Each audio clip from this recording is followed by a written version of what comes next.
ಬಾನು ಮುಸ್ತಾಕ್ ಅನ್ನೋರು ಅವರು ನಮ್ಮ ದೇಶದವರೇ, ನಮ್ಮ ರಾಜ್ಯದವರೇ. ಅವ್ರಿಗೆ ಉತ್ತಮವಾದಂಥ ಒಂದು ಫ್ಲೈಟ್ ಇದು ಬಂದಿದೆ. ಅಂಥ ಮಹಿಳೆ ಉದ್ಘಾಟನೆ ಮಾಡೋದರಲ್ಲಿ ಏನು ತಪ್ಪಿಲ್ಲ. ಇವರು ಸುಮ್ಮನೆ ಬಿ ಜೆ ಪಿಯವರು, ಕಾಂಗ್ರೆಸ್ನವರು ಇವ್ರಿಗೆ ಹೊಡೆದಾಟ ಅದಾಗಬಾರ್ದು. ಯಾಕೆಂದರೆ ಬಾನು ಮುಸ್ತಾಕ್ ಬಹಳ ವಿದ್ಯಾವಂತೆ, ಕರ್ನಾಟಕ ರಾಜ್ಯಕ್ಕೆ ಹೆಸರು ತಂದಂಥವರು. ಇಂಥ ಒಬ್ಬ ವ್ಯಕ್ತಿಯಿಂದ ಈ ದಸರಾ ಉದ್ಘಾಟನೆ ಮಾಡಿಸ್ತಾ ಇರೋದು ಬಹಳ ಒಳ್ಳೆಯ ವಿಷಯ. ಅವರಲ್ಲಿ ಹಿಂದೂ ಪೂಜೆ ಅಥವಾ ಇತ್ತೋ ಇಲ್ವೋ ಅದು ನಮಗೆ ಬೇಡ.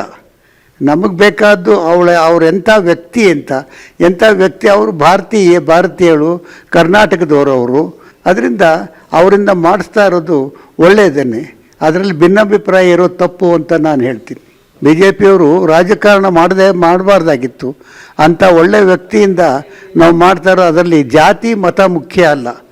ಅವ್ರ ಅಂತರಾತ್ಮ ಹೇಗೆ, ಈಗ ನಾವೇನು ನೋಡದೇ ಇದ್ದಂಥ ಭಗವಂತನ್ನೇ ಪೂಜೆ ಮಾಡ್ತೀವಿ, ನಾವು ನೋಡಿರ್ತೀವ ಇಲ್ಲ. ಆದರೆ ಇವರು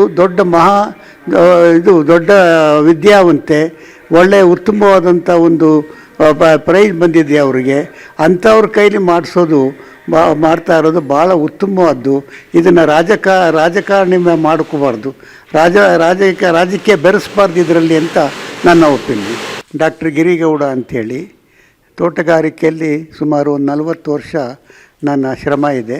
ತೋಟಗಾರಿಕೆ ಇಲಾಖೆಯಲ್ಲಿ ಅಧಿಕ ಉನ್ನತ ಸ್ಥಾನದಲ್ಲಿದ್ದಂಥ ವ್ಯಕ್ತಿ ನಾನು. ನಮ್ಮ ವಿಜಯವಾಹಿನಿ ನ್ಯೂಸ್ ಚಾನೆಲ್ನಲ್ಲಿ ಪ್ರಮೋಷನ್, ಜಾಹೀರಾತು, ಅಡ್ವರ್ಟೈಸ್ಮೆಂಟ್ ನೀಡಲು ಸಂಪರ್ಕಿಸಿ 9535808456.